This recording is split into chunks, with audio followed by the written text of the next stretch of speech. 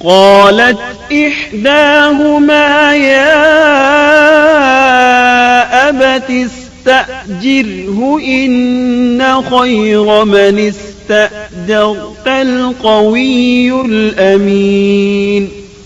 ان دونوں میں سے ایک نے کہا کہ ابا جان آپ انہیں مزدوری پر رکھ لیجئے کیونکہ جنہیں آپ اجرت پر رکھیں ان میں سے سب سے بہتر وہ ہے جو مضبوط اور ایماندار ہو۔ پھر شعیب علیہ السلام نے ان سے اپنی ایک بیٹی کا نکاح کرنا چاہا، جبکہ موسیٰ علیہ السلام کے پاس تو کوئی چیز نہیں تھی، لہذا سوال یہ پیدا ہوا کہ حق مہر کیا طے کیا جائے۔ قال إني أريد أن أنكحك إحدى ابنتي هاتين على أن تأجرني 8 حجج۔ اس نے کہا میں اپنی ان دونوں لڑکیوں میں سے ایک کو آپ کے نکاح میں دینا چاہتا ہوں، اس پر کہ آپ 8 سال تک میرا کام کاج کریں۔ ساتھ ہی فرمایا فَإِنْ أَتْمَمْتَ 10 فَمِنْ عِنْدِكَ۔ ہاں اگر آپ 10 سال پورے کریں تو یہ آپ کی طرف سے بطور احسان کے ہے، یعنی 8 سال تک آپ ضرور بکریاں چرائیں گے، اس کے بعد کے 2 سال کا آپ کو اختیار ہے، اگر آپ خوشی سے 2 سال تک اور بھی میرا کام کریں تو اچھا ہے، ورنہ آپ پر لازم نہیں ہے، جیسا کہ آیت 27 میں ہے۔ وَمَا أُرِيدُ أَنْ أَشُقَّ عَلَيْكَ سَتَجِدُنِي إِنْ شَاءَ اللَّهُ مِنَ الصَّالِحِينَ۔ میں ہرگز یہ نہیں چاہتا کہ آپ کو کسی مشقت میں ڈالوں، اللہ کو منظور ہے تو آگے چل کر آپ مجھے بھلا آدمی پائیں گے۔ شعیب علیہ السلام کی بات کا موسیٰ علیہ السلام نے جو جواب دیا وہ آیت 28 میں ہے۔ قال ذلك بيني وبينك أيما الأجلين قضيت فلا عدوان علي والله على ما نقول وكيل۔ موسیٰ نے کہا خیر تو یہ بات میرے اور آپ کے درمیان پختہ ہو گئی، میں ان دونوں مدتوں میں سے جسے پورا کروں مجھ پر کوئی زیادتی نہ ہو، ہم یہ جو کچھ کہہ رہے ہیں اس پر اللہ کارساز ہے۔ مطلب یہ کہ سیدنا موسیٰ علیہ السلام کہہ رہے ہیں کہ اب یہ اختیار میرا ہے کہ میں 8 سال پورے کروں یا 10 سال، مجھ پر کوئی زیادتی نہیں ہوگی۔ ابن عباس رضی اللہ عنہما سے پوچھا گیا موسیٰ علیہ السلام نے کون سی مدت پوری کی تھی؟ آپ نے فرمایا انہوں نے 10 سال پورے کیے تھے۔ موسیٰ علیہ السلام نے ادھر 10 سال پورے کیے، یعنی اپنا عہد پورا کیا۔ اب انہیں خیال آیا کہ کافی وقت گزر چکا ہے اور حالات بھی بدل چکے ہیں، لہٰذا اب میں واپس مصر جا سکتا ہوں، اپنی والدہ، اپنے بھائی اور بہن سے ملنا چاہیے۔ فَلَمَّا قَضَى مُوسَى الْأَجَلَ وَسَارَ بِأَهْلِهِ۔ جب موسیٰ نے مدت پوری کر لی اور اپنے گھر والوں کو لے کر چلے، مطلب یہ کہ 10 سال پورے کر لیے، اب اپنی بیوی کو لے کر مصر کی طرف روانہ ہوئے، لیکن آپ مصر کا راستہ تو جانتے ہی نہ تھے، کسی سے پوچھنا چاہتے تھے، رات سرد تھی، سردی پورے زوروں پر تھی، ان کے پاس آگ جلانے کے لیے کچھ نہ تھا، انہیں آگ کی تلاش تھی۔ اللہ تعالیٰ سورہ طٰہٰ آیت 9 تا 10 میں فرماتے ہیں وَهَلْ أَتَاكَ حَدِيثُ مُوسَى إِذْ رَأَى نَارًا۔ تجھے موسیٰ کا قصہ بھی معلوم ہے جبکہ اس نے آگ دیکھی۔ موسیٰ علیہ السلام کو دور، بہت دور پہاڑ کی چوٹی پر آگ نظر آئی اور انہیں آگ کی شدید ضرورت تھی تاکہ آگ تاپ سکیں اور اس کے ذریعے راستہ دیکھ سکیں، اور رات انتہائی سرد اور تاریک تھی، اور یہ سب تقدیر الہی ہے۔ وہی ذات ہے جس نے رات کو تاریک اور سرد بنایا تھا، اسی نے آگ کی شدید حاجت پیدا کی تھی تاکہ آپ کو نبوت سے سرفراز کیا جا سکے۔ انہوں نے آگ دیکھی تو اپنے گھر والوں سے کہا انی آنست نارا لعلی آتیکم منها بقبس او اجد علی النار ہدا۔ مجھے آگ دکھائی دی ہے، بہت ممکن ہے کہ میں اس کا کوئی انگارہ تمہارے پاس لاؤں یا آگ کے پاس سے راستے کی اطلاع پاؤں۔ جب موسیٰ علیہ السلام آگ کے قریب پہنچ گئے تو وہاں ایک عجیب ہی نظارہ تھا۔ قرآن کریم نے اور بھی کئی منظر بیان فرمائے ہیں، لیکن یہ منظر ان سب سے انوکھا منظر تھا۔ یہ آگ نہیں تھی، بلکہ ایک بہت بڑے کانٹے دار درخت کے اندر سے نور نکل رہا تھا، یا یوں کہہ لیں کہ درخت سے آگ کے شعلے نکل رہے تھے۔ موسیٰ علیہ السلام بہت حیران ہوئے، ذرا اور قریب ہوئے تو درخت اور زیادہ منور نظر آیا، پھر انتہائی قریب چلے آئے، تب اس درخت میں سے آواز سنائی دی۔ یہ آواز اللہ سبحانہ و تعالی اور ایک انسان کے درمیان براہ راست خطاب تھا۔ اس جیسے خطاب کی مثال اور کہیں نہیں ملتی۔ سورہ طٰہٰ آیت 11 اور 12 میں ہے۔ فلما أتاها نودي يا موسى إني أنا ربك فاخلع عليك إنك بالواد المقدس طوى۔ جب وہ وہاں پہنچے تو آواز دی گئی، اے موسیٰ، یقیناً میں ہی تیرا پروردگار ہوں، تو اپنے جوتے اتار دے، اس لیے کہ تو پاک میدان طوا میں ہے۔ سورہ طٰہٰ آیات 13 تا 16 میں اللہ تعالیٰ فرماتے ہیں، وَأَنَا اخْتَرْتُكَ فَاسْتَمِعْ لِمَا يُوحَىٰ إِنَّنِي أَنَا اللَّهُ لَا إِلَٰهَ إِلَّا أَنَا فَاعْبُدْنِي وَأَقِمِ الصَّلَاةَ لِذِكْرِي إِنَّ السَّاعَةَ آتِيَةٌ أَكَادُ أُخْفِيهَا لِتُجْزَىٰ كُلُّ نَفْسٍ بِمَا تَسْعَىٰ فَلَا يَصُدَّنَّكَ عَنْهَا مَن لَّا يُؤْمِنُ بِهَا وَاتَّبَعَ هَوَاهُ فَتَرْدَىٰ۔ اور میں نے تجھے منتخب کر لیا ہے، اب جو وحی کی جائے اسے کان لگا کر سن، بے شک میں ہی اللہ ہوں، میرے سوا کوئی عبادت کے لائق نہیں، بس تو میری ہی عبادت کر اور میری یاد کے لیے نماز قائم رکھ۔ قیامت یقیناً آنے والی ہے جس کو میں پوشیدہ رکھنا چاہتا ہوں تاکہ ہر شخص کو وہ بدلہ دیا جائے جو اس نے کوشش کی ہو۔ پس اب اس کے یقین سے تجھے کوئی ایسا شخص روک نہ دے جو اس پر ایمان نہ رکھتا ہو اور اپنی خواہش کے پیچھے پڑا ہو، ورنہ تو ہلاک ہو جائے گا۔ قرآن کریم میں یہ مضمون دیگر مقامات پر بھی بیان ہوا ہے۔